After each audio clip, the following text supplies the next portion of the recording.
बेनिखायनो खावलायदों सनितपुर बिश्वनाथ गहपुर जे जों मावनो सानब्लाबो मानो मावनायनि स्कपखौ होआ। गिबियावनो इउनाइटेड निउस नायगिरि साफ्रोमबो रायजो राजा नोंथांमोननिसिम आंनि मोजां मोननाय अननायखौ आं बावहरग्रोबाय। लोगोसे इउनाइटेड निउसनि बिगोमा आरो सामलायगिरि नोंथांमोननिसिमबो साबायखर बावहरनाय थाबाय। मैयानि दिनावहाय दुलाराय बर' फरायसा आफादनि दैदेननायाव मोनसे मेहेरगोनां जथुम बरमावहाय जानानै थांदोंमोन। आं साबायखर बावहरदों आंनि गोसो गोरबोनिफ्राय दुलाराय बर' फरायसा आफादनि दैदेननायावनो बे जथुमा जानानै थांदोंमोन आरो बेवहाय मोनफ्रोमबो आफादनिफ्रायनो मोनसे जथुम मेला जानानै थांदोंमोन आरो साफ्रोमनिबो साननाय नोजोर थांखिया मोनसेयानो जे उदालगुरि लकसभा मोननांगौनि दाबि आरो लोगोसे 15टा MLA सिटखौहाय एसटि रिजार्भआव बेसेबां आरो लाबावनो हागोन बेखौनो लानानै निश्चय मैया रायज्लायनाय जादोंमोन। बे रायज्लायनाया जोंनि थाखाय मेहेरगोनां आरो आं खावलायगोन रायजो राजाखौहाय जोंनि साननाय नोजोरा बिब्दिनो मोनसे जानांगोन अलखदनि समावहाय आरो जोंनि जिथु थांखि आरो नोजोर बे मोनसेयानो जादों जों जेखियानो नांज्लायनाय आरो बुखिज्लायनाय सोंख्रायलायनाय जाया मानो थांखिखौनो मोनसेखौ जों मोननो हादों। दा दुलाराय बर' फरायसा आफादनि जिथु बे नाजानाय मेहेरगोनां जथुम बे जथुमखौहाय बयबो रायजो राजाया पजिटिभलि लानांगौ आरो जों जेब्ला राजनितिकनि बेलायाव जों दावहा नांगोन जों गाव देरहानो हानाय बायदि बे मोनसे बिथाखौहाय जों खालामनानै लानांगोन। जुदि जोंहा राजनितिकनि बेलायाव बा राजनितिकनि दावहायाव दावहा नांनो थाखाय जोंहा बिथायानो जुदि गैयाब्ला जों माबोरै दावहा नांनो। बेनिखायनो उदालगुरि लकसभा जानायनि उनावसो जों गावनि गेजेरावनो नांज्लायनाय बा इलेक्सनजों जेननाय आरो देरहालायनाया जोंनि जिउआव लामायाव थागोन। दा बेनिखायनो जों उदालगुरि लकसभा जानायनि थांखिखौ जोङो मोनसेयानो लानो आरो जिथु एसटिनि सिट बेखौ जों आरो आपग्रेड खालामबावनो हायो नामा बे थांखिखौ जोङो लानानै आवगायलांनांगोन। आं साबायखर बावहरबावदों जों दुलाराय बर' फरायसा आफादनि जिथु मोजां इनिसियेटिभ बेखौ बयबो वेलकाम खालामनो थाखाय आं दिनै खावलायहरगोन। दा नैथियाव आङो नोंथांमोननि गेजेराव मोनसे गोनां खोथा आङो फोरमायनो नागिरदों।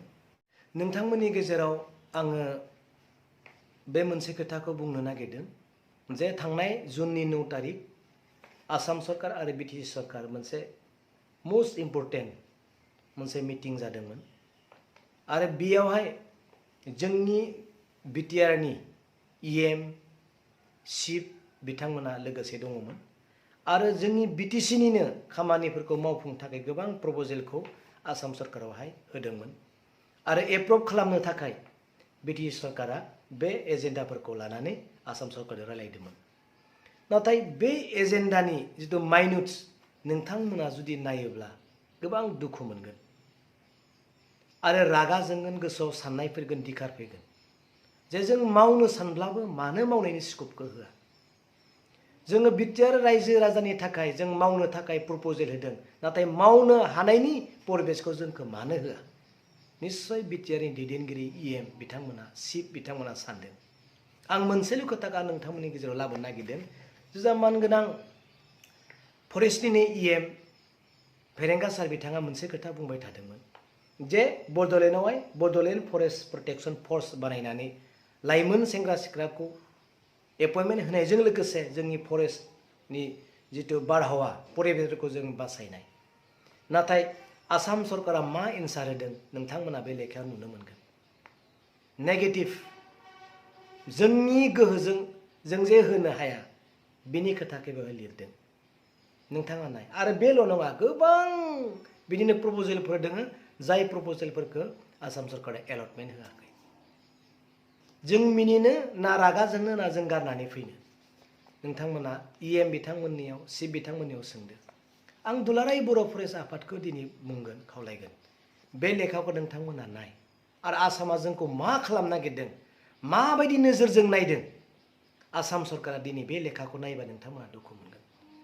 आं बुंथ'वाखै मोननैसो जाहोननि थाखाय बे लेखायाव मा मा दं आरो मा एन्सार होदों आसाम सरकारा बिटिआर सरकारनि EMC बिथांमोना मावनो लानाय खामानियाव खावलायदों नोंथांमोननि सिगाङाव आं नैबेखौ सानसे आं बुंनानै होगोन आरो जोंनि मावनो गोनां खामानिफ्रा जेन मावफुंजानाय बायदि जोङो मोनसे जानो हानाया जोंनि थाखाय देरसिन देरहानाय बेखौ जों मोननो हागोन दा नङाब्लाबो फैबाय थानाय समाव जोंनि साननाय नोजोरा मैयानि दिनाव जेरै मोनसेमोन फैबाय थानाय समावबो खामानि मावनो थाखाय बे BTCनि थाखाय BTR रायजोनि थाखाय मोनसे जानो हानाया जोंनि थाखाय पसिबल बे प्रब्लेमा BTCआवल' नङा बा BTRआवल' नङा BTRनि बायजोआवबो जेरै सनितपुर गहपुर बिश्वनाथ सेम प्रब्लेम जोंनि बर' मेजरिटिखौ बोफ्लेनानै बुखावनानै मेजरिटिनिफ्राय माइनरिटि खालामनाय बिनि थांखि आरो बिथांखिखौ बयबो दिनै मिथिखागौ बिनिखायनो जोंनि साननाया एज ए होल जानांगोन नट अनलि BTRनि थाखायल' नङा BTRनि बायजोनि बर'फोराबो जेन बे एखे बेबस्थायाव दिनै गोग्लैनो गोनां जादों बा भुगिनो गोनां जादों दाख्लैबावै जों नुबाय बेसेबां गिदिर धरना जालांबाय बिथांमोनाबो सेम कन्डिशन बोफ्लेनानै माने माइनरिटि खालामनो नागिरदों बे जोंनि भबिष्यतनि थाखाय सबनिफ्राय गाज्रि बिनिखायनो खावलायदों सनितपुर बिश्वनाथ गहपुर बा जोंनि बेसेबां बर' एरियाफोर दङ बिथांमोननि थाखायबो सेम साननाय सेम नोजोर सेम थांखिया जाथों आं बेखौ खावलायगोन